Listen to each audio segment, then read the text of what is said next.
संघीय लोकतान्त्रिक गणतन्त्रात्मक नेपालको बागमती प्रदेशमा पर्ने चितवन जिल्लाको अनुपम प्राकृतिक सौन्दर्यता, प्रचुर जैविक एवं सामाजिक विविधता तथा सांस्कृतिक सम्पदाले भरिपूर्ण रत्ननगर नगरपालिका नेपालको तेस्रो पर्यटकीय गन्तव्य स्थलको रूपमा सुपरिचित छ।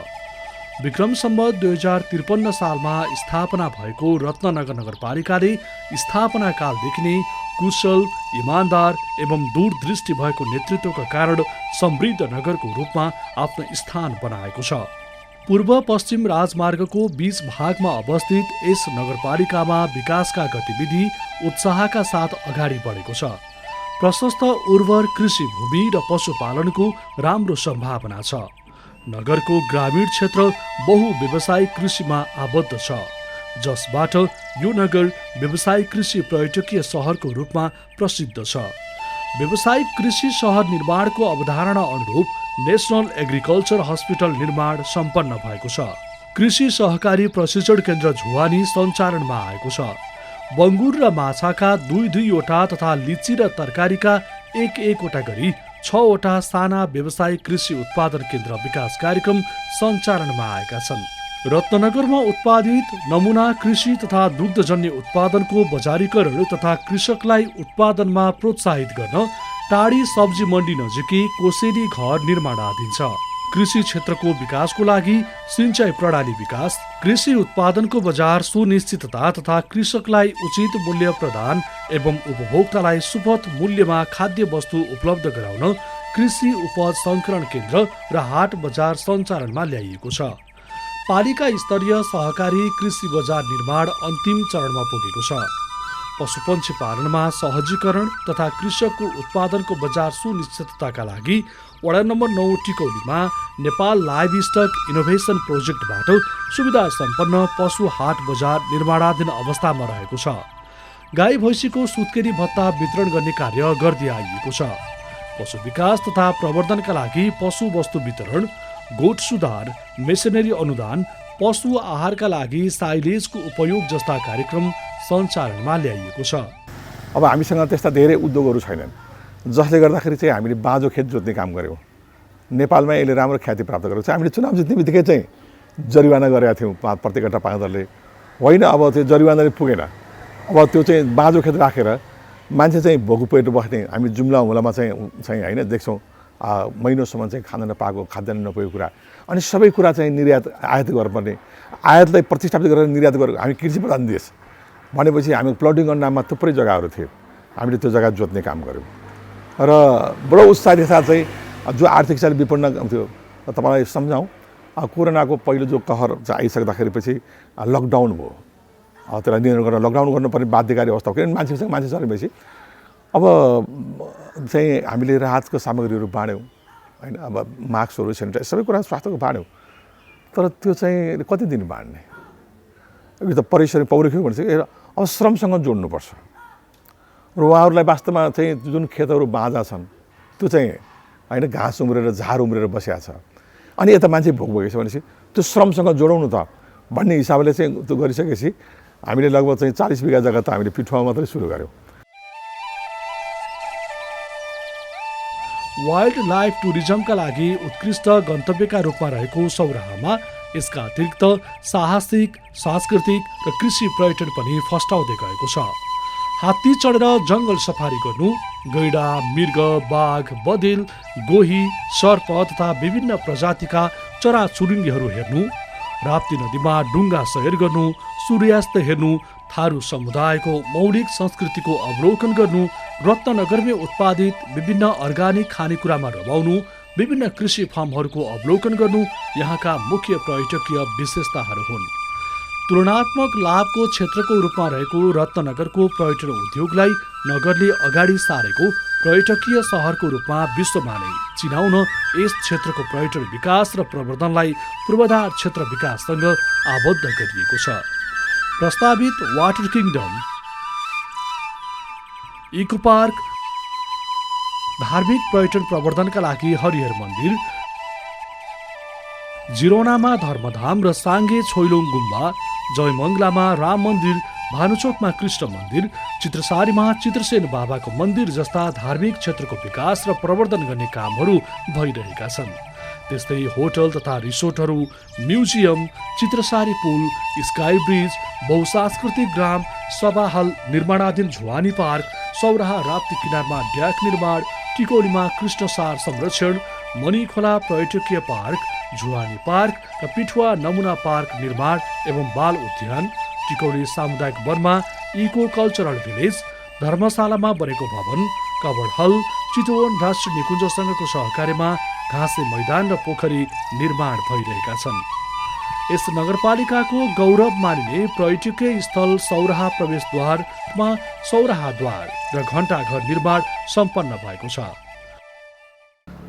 सौराहाको डाइकलाई ब्युटिफाई गर्ने कुरा गर्दैछौँ। त्यहाँ ढुङ्गाको स्लेट, काठको रेलिङ अनि हाम्रो सुतरीको लट्ठोको त्यो डोरी नेचुरली बनाउन खोजिरहेछौँ। अनि त्यसपछि आएर अर्को वाटर किङडम चाहिँ तपाईँलाई थाहा छ, त्यो हामीलाई 7-5 करोड चाहिँ नेपाल सरकारले 7 करोड सङ्घले हामीले पब्लिक प्राइभेट स्किममा गरिरहेछौँ। बुढाहरू त चाहिँ अब क्यानिङ गर्ने के गर्ने, बुढाबुढी के गर्ने भन्दा त्यो रमाउने खालको बाटो भने त्यसको निम्ति गर्न खोजिरहेको छ भने अर्को अत्याधुनिक बस पार्क बन्ने कुरामा हामी लागिरहेछौँ।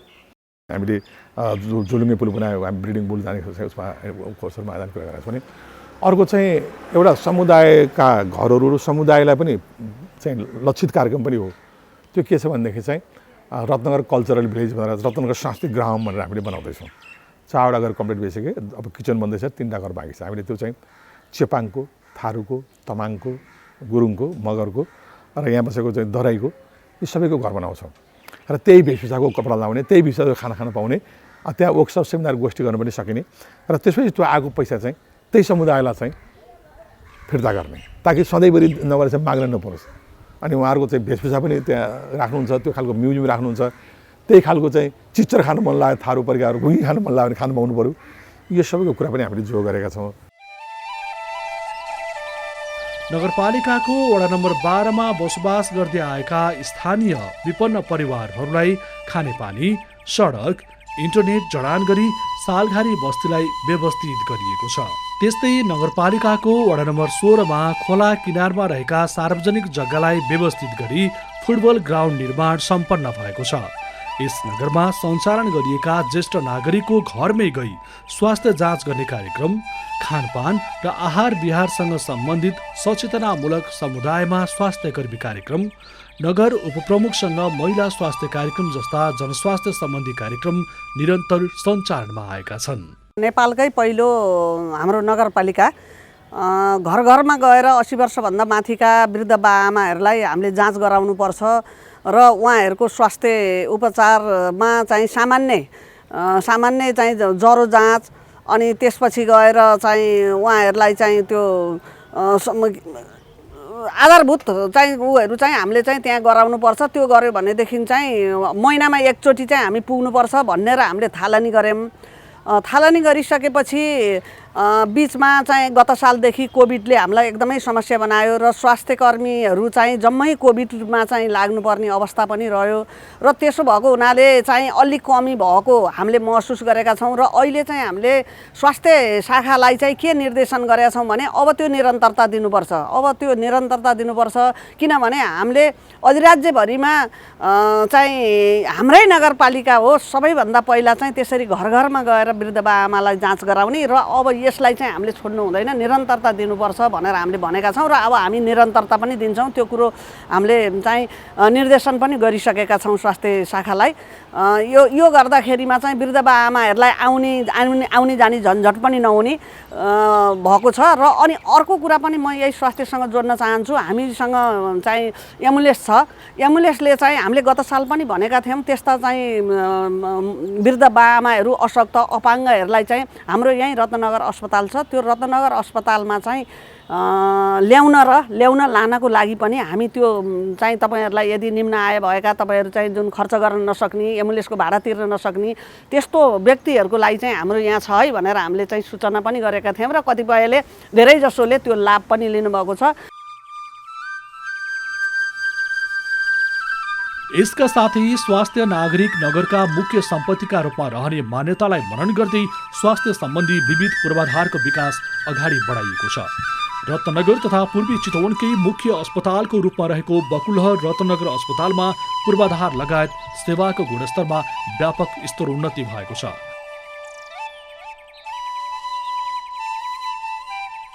$14 करोड लगानीमा आमा र शिशुको स्वास्थ्य सुरक्षाको सुनिश्चितताको लागि मातृ शिशु अस्पताल निर्माण हुन गइरहेको छ। नगरपालिकाको सहयोगमा जिल्ला आयुर्वेद कार्यालयको भौतिक पूर्वाधारमा सुधार गर्दै लगिएको छ। भर्खर मात्रै यसलाई प्रदेश स्तरको आयुर्वेदिक औषधालयमा स्तरोन्नति गराउनुका साथै प्राकृतिक चिकित्साको क्षेत्रमा समेत अगाडि बढाउन थालिएको छ। नगरका 16वटै वडाहरूमा आधारभूत स्वास्थ्य चौकी भवन निर्माण सम्पन्न भएका छन्। शिक्षा नै समृद्धिको मुख्य आधार भए अनुरूप नगरपालिकाले हरेक वर्ष शिक्षा क्षेत्रमा सबैभन्दा धेरै बजेट विनियोजन गर्ने गरेको छ। यस नगरमा सिपमूलक जनशक्ति उत्पादनका लागि 4वटा कलेजहरूमा सिटिभिटी अन्तर्गत डिप्लोमा कोर्सको पढाइ भइरहेको छ। मुनाफा रहित इन्जिनियरिङ कलेज स्थापनाका लागि प्रक्रिया अगाडि बढाइएको छ। संघीय सरकारबाट नमुना विद्यालयको रूपमा घोषित नेपाल नमुना मावि लगायत शैक्षिक क्षेत्रको विकासको लागि विभिन्न विद्यालयहरू सञ्चालनमा रहेका छन्। मुलुकै उत्कृष्ट वाणिज्य क्याम्पसको रूपमा स्थापित शहीद स्मृति कलेज यस्तै नगरभित्र रहेको छ। एउटा त के छ भने म पहिला पनि यो दोस्रो पटक हुँदा मेरो एउटा ड्रिम थियो क्या, यो शहीद स्मृति बहुमुखी क्याम्पस छ होइन, जो नेपालको पहिलो जेठो पब्लिक क्याम्पस हो। मलाई लाग्छ देशैभरिका मान्छेहरू यहाँ पढ्न आए र भरतपुरतिरका साथीहरू त पढ्न आउनुभएको छ, धेरै माथिल्लो तहमा पुगेको अवस्था पनि छ। त्यसैले हामीले के सोच्यौँ भने अब यो चाहिँ सङ्घीय लोकतान्त्रिक गणतन्त्रमा सबै कुरा एउटै कुरामा थिग्रियो भने त्यसले चाहिँ राम्रो गर्दैन, हिजोको जस्तै अवस्था हुन्छ। त्यसैले विकास अधिकारहरू सबै कुरा डिसेन्ट्रलाइज हुनुपर्छ भन्ने हिसाबले भरतपुर नगरपालिका महानगरपालिकाले उसलाई मेडिकल सिटी रूपमा लियो भने हामीले एजुकेसनल सिटी बनाउनु त, यसको हब बनाऊ भन्ने हेतुले हामीले कुराकानी गरिरहेका थियौँ। र सोही अनुरूप हामीले जब चुनाव जितिसकेपछि हामीले टेक्निकल स्कुल सामुदायिक स्कुलहरूमा हामीले चाहिँ 4वटा स्कुललाई हामीले माग गऱ्यौँ र उहाँहरूले स्कुलको लागि चाहिँ जस्तो चाहिँ बैरियामा आविमा चाहिँ भेटनरी साइन्समा हामी डिप्लोमा इन भेटनरी साइन्स हामीले त्यहाँ ल्यायौँ। पञ्चकन्यामा इलेक्ट्रोनिक इन्जिनियर छ भनेदेखि चाहिँ अब 09मा डिप्लोमा इन सिभिल इन्जिनियर छ।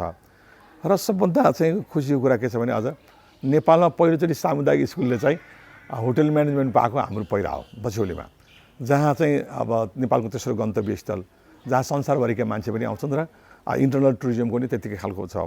त्यसैले त्यहाँ चाहिँ सौरामा वेल ट्रेन खालका चाहिँ जनशक्तिहरू हुनु भएन भन्ने हिसाबले हामीले त्यसलाई लिएर आयौँ, जसले गर्दाखेरि चाहिँ हाम्रै बालबालिकाहरू जो आर्थिक हिसाबले विपन्न हुनु छ, इन्जिनियर पढ्ने रहर छ तर पैसा धेरै छैन, काठमाडौँ जान सक्नुहुन्न, अन्त जान सक्नुहुन्न भनेपछि जस्तो सबै पढ्दाखेरि चाहिँ यहीँ ल्याउन त भन्ने हिसाबका साथ हामीले चाहिँ त्यसरी चाहिँ शिक्षाको सवालमा हामीले कुरा गरेका छौँ।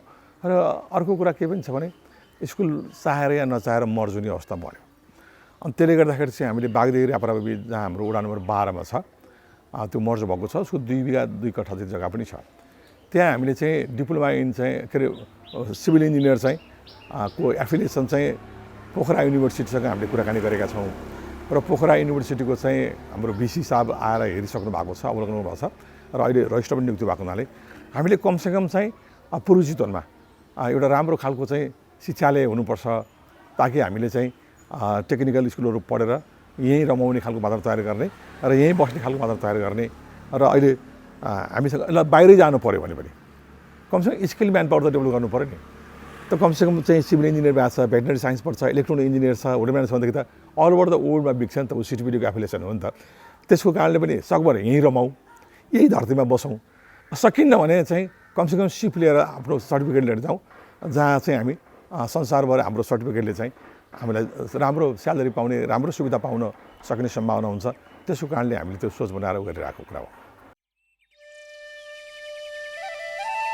दृष्टिविहीनलाई आत्मनिर्भर बनाउन तथा मुलुकको विकासमा उनीहरूको योगदानलाई उपयोग गर्न स्कुल सञ्चालनमा ल्याउन तयारी गरिएको छ।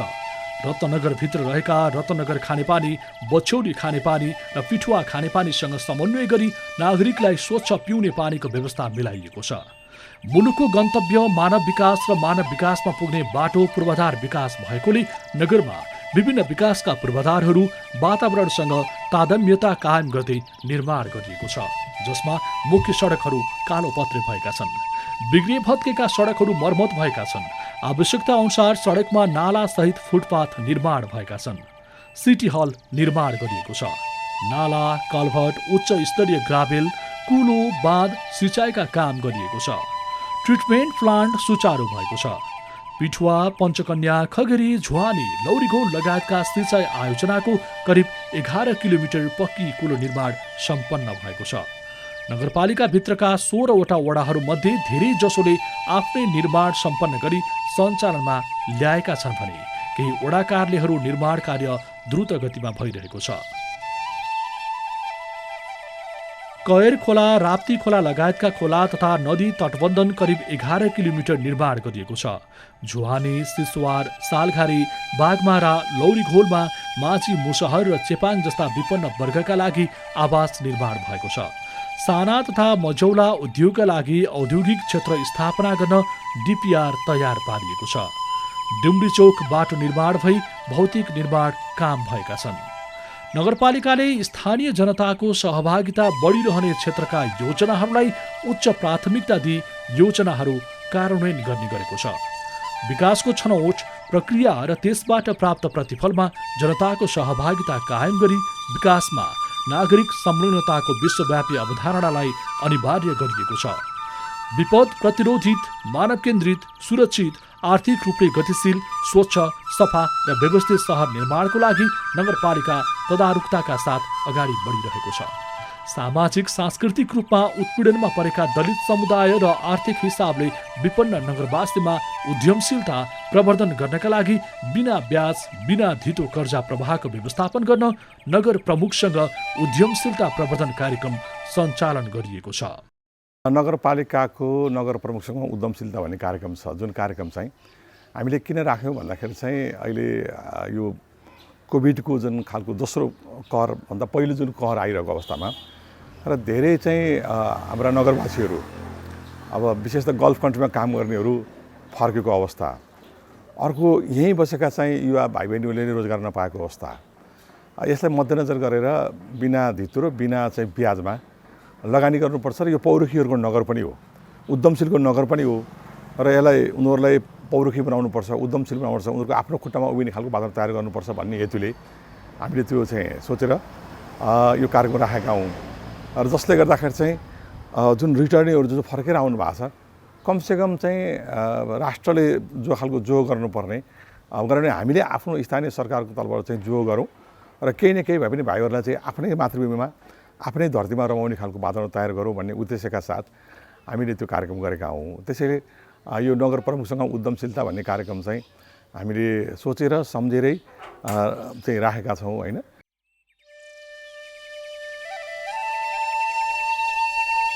बालमैत्री स्थानीय शासन प्रवर्धनका लागि 6वटा वडा बालमैत्री वडा घोषणा भइसकेका छन् र बाँकी वडा पनि बालमैत्री वडा घोषणा हुन अन्तिम चरणमा रहेका छन्। नगरपालिकाको सुन्दरता र वातावरणीय स्वच्छताका लागि फोहोर मैला व्यवस्थापनका लागि निजी क्षेत्रसँग साझेदारी अगाडि बढाइएको छ। नगरपालिकाबाट प्रवाह हुने सेवालाई प्रभावकारी, दक्षतापूर्ण, मितव्ययी, नतिजा उन्मुख, समन्यायिक बनाउन यहाँका जनप्रतिनिधि र कर्मचारी दिनरात नभनी लागि परेका छन्। यसमा सहयोग गर्नुहुने मेरा जनप्रतिनिधि साथीहरू, उपमेयर साहब, मेरा कर्मचारी साथीहरू, वडाध्यक्षजीहरू हुन्छ, हाम्रो पार्षद साथीहरू हुन्छ, त्यसै कर्मचारी मित्र हुनुहुन्छ, यहाँका राजनीतिक दल, समाजसेवी, बुद्धिजीवी, उद्योगपति, ह्यान रेव्यान होइन, तपाईँ पत्रकार साथीहरू जो वास्तवमा प्रत्यक्ष र परोक्ष रूपमा काम गरिराख्नु भएको छ, म उहाँहरूप्रति आभार प्रकट गर्न चाहन्छु। र आशातीत उहाँले सोचेको अझ जुन खालको नगर जुन ड्रिम छ, रत्नलाई रत्न बनाउने कुरा, त्योतिर हामी त्यो बाटो चाहिँ गोरुटो चाहिँ खन्दैछौँ, आशातीत छौँ पक्कै पनि। तर यो मानेमा यहाँसम्म आइपुग्दाखेरि चाहिँ जुन खालको सहयोग र सद्भाव गर्नुभएको छ, यी तमाम मैले भने सबैप्रति म नगरपालिकाको तर्फबाट, म नगरवासीहरूको तर्फबाट र मेरो व्यक्तिगतबाट चाहिँ उहाँहरू सबैलाई जसले सहयोग गर्नुभएको छ, मैले अघि भने मेरा जनप्रतिनिधि साथीहरू, कर्मचारी साथीहरू होइन, दलका साथीहरू, उद्योगसँग ह्यान्ड रेब्यान, विभिन्न लाइन एकदमै क्लबहरू पनि छन्, यी सबै सामुदायिक वनहरू, त्यसै पत्रकार साथीहरू त अछुतो रहने कुरै भएन, यी सबैप्रति आभार प्रकट गर्न चाहन्छु। र आउने दिनहरू यहाँहरूको सहयोग र सद्भाव र नगरसभा हुँदैछ। यहाँका अमूल्य सुझाव पनि प्राप्त गरिरहेको छु। अस्ति दलहरूसँग बैठक बसिरहेको छु। अझै पनि त्यस्तो छ भने हामी आज भोलिदेखि त नीति तथा कार्यक्रम प्रस्तुत गर्दैछौँ। 18 गते हामी बैठक गर्छौँ। केही छैन, फेरि हामी त्यसमा चाहिँ नगरका चाहिँ त्यस्ता महानुभावबाट चाहिँ अमूल्य सुझाव आउँछ भने हाम्रो सम्पत्तिमा रहनेछ र त्यसलाई हामी लिपिबद्ध गर्छौँ। यिनै कुरा राख्न चाहे। हस्, धन्यवाद, नमस्कार।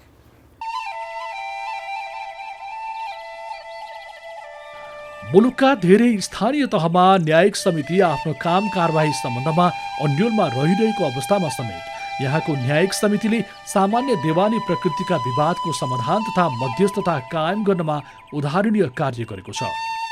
रत्नगरमा चाहिँ अधिकांश तपाईँहरूले हेर्न सक्नुहुन्छ। तपाईँहरूले कुनै पनि बेला तपाईँले इजलासमा अथवा हाम्रो वकिल पनि हुनुहुन्छ, वकिलमा आएर बुझ्न सक्नुहुन्छ। अधिकांश मुद्दा चाहिँ मैले मेलमिलाप नै गराउने गरेको छु। मेलमिलापको सन्दर्भमा भन्नुपर्दा रत्नगर नगरपालिकामा अब हाम्रो 60 सालदेखि मेलमिलाप कक्षा थियो र म आफू पनि मेलमिलापकर्ता थिएँ। र अनि त्यसपछि अब मैले यसरी भएन है, अब 16वटा वडा छ, वडामा पनि राख्नुपर्छ। किनभने सबैजना टाढा टाढाबाट आउँदाखेरिमा त्यहाँ चाहिँ समयको पनि हुन्छ। हामीले यसै त भनिरहेका छौँ, समयको पनि बचत र खर्चको पनि बचत हुने भनेर हामीले मेलमिलापको ऐनले नै भन्छ। र अनि हामीले वडामा पनि बनाएका छौँ। र हामीले जब यहाँ चाहिँ दर्ता हुन्छ, न्यायिक समितिमा दर्ता भइसकेपछि जुन वडाबाट आछ त्यो वडामा पठाउँछौँ। र अनि उहाँहरूले सक्नुभयो भने सकेको प्रतिवेदन, नसक्नुभयो भने नसकेको प्रतिवेदन पठाउनुहुन्छ। उहाँहरूले नसकेको अवस्थामा चाहिँ फेरि नगरमा मेलमिलाप छ र फेरि मैले त्यहाँ पठाउँछु। र एकदम छानिएर बसेको हाम्रो 21जनाको मेलमिलापकर्ताको एउटा चाहिँ अफिसै छ र त्यहाँ गर्नुहुन्छ। त्यहाँ पनि उहाँहरूले चाहिँ अधिकांश मिलाउनुहुन्छ र केही मात्रामा नमिलेको चाहिँ फेरि मैले चाहिँ फसेला गर्नुभन्दा पनि मैले चाहिँ अनि मिलाउने कोसिस गर्छु फेरि। नगरवासीहरूले नगरपालिकाबाट लिएका सेवा बापत तिर्नुपर्ने कर समयमै बुझाइदिँदा नगरपालिकाको नियमित आम्दानी वृद्धि गराउन नगरवासीले पनि सहयोगी भूमिका निर्वाह गरेका छन्। अहिले अब चाहिँ राजस्व चाहिँ समयमा तिर्दिन पनि म तपाईँहरूको टेलिभिजन मार्फत अनुरोध गर्न चाहन्छु। किनभनेदेखि तपाईँहरूले तिर्दिनु भयो भनेदेखि हामीले समयमै हामीले अब कस्तो हुन्छ भन्नलाई भने अहिले हामीले प्रस्ताव हो 1 अरब 26 करोड चाहिँ हाम्रो प्रस्तावित बजेट छ। त्यो प्रस्तावित हो है। अब त्यो कतिसम्म हुन्छ, कतिसम्म उठाउन सकिन्छ, के हुन्छ, जुन अब हामीले राजस्वकै विषयमा पनि 11 करोडको हामीले चाहिँ अहिले पोहोर 10 करोड थियो, 10 करोड के राख्ने, अब अलिकति चाहिँ बढाउनुपर्छ भनेर 11 करोडको चाहिँ हामीले गरेका छौँ। यदि हामीले चाहिँ यो टार्गेट पुरा गर्न सकेनौँ भनेदेखि चाहिँ त्यो बाँडफाँड गरेको कुरा त पुरा हुँदैन। त्यसो भएको हुनाले पनि म एकदम विनम्र मैले हात जोडेर बिन्ती गरेँ सम्पूर्ण नगरवासीलाई चाहिँ समयमै कर तिर्दिन हुनको लागि म अनुरोध गर्छु। र त्यो कर चाहिँ कहाँ छ, कहाँ लगानी भयो, के गर्नुभयो, कसो गर्नुभयो भनेर खोज्ने चाहिँ सरोकार राख्ने चाहिँ तपाईँहरूको काम हो। म चाहिँ नगरवासीलाई भन्न चाहन्छु। किनभने त्यसो गर्नुभयो भने हामी पनि सजग हुन्छौँ नि। नगरपालिका संविधानको अधिकार सूचीभित्र रहेर राष्ट्र र जनताको बृहत्तर हित कायम, समन्याय तथा समावेशीकरण, मानवाधिकार प्रवर्धन, पारदर्शिता, वस्तुनिष्ठता, जवाबदेहिता र इमान्दारिता, विधिको शासन, भ्रष्टाचार मुक्त, चुस्त र छरितो प्रशासन, सेवा प्रवाहको प्रभावकारिता र जवाबदेहिताको मार्गमा अगाडि बढिरहेको छ। धर्म, संस्कार, प्रथा, परम्परा, प्रचलन वा अन्य कुनै पनि आधारमा हुने सबै प्रकारका विभेद, शोषण र अन्यायको अन्त्य गरी सभ्य र समतामूलक नगरको निर्माण गर्न यहाँका जनप्रतिनिधि, नागरिक समाज, निजी क्षेत्र र सहकारी क्षेत्र क्रियाशील छन्। सार्वजनिक, निजी र सहकारी क्षेत्रको सहभागिता तथा विकास मार्फत उपलब्ध स्रोत साधनको अधिकतम परिचालनद्वारा नगरको आर्थिक असमानताको अन्त्य गर्ने लक्ष्य नगरपालिकाले राखेको छ, जसबाट समाजवाद उन्मुख, स्वतन्त्र र समृद्ध अर्थतन्त्रको विकास गर्ने राज्यको आर्थिक उद्देश्य पूरा गर्न सहयोग पुग्ने अपेक्षा गरिएको छ।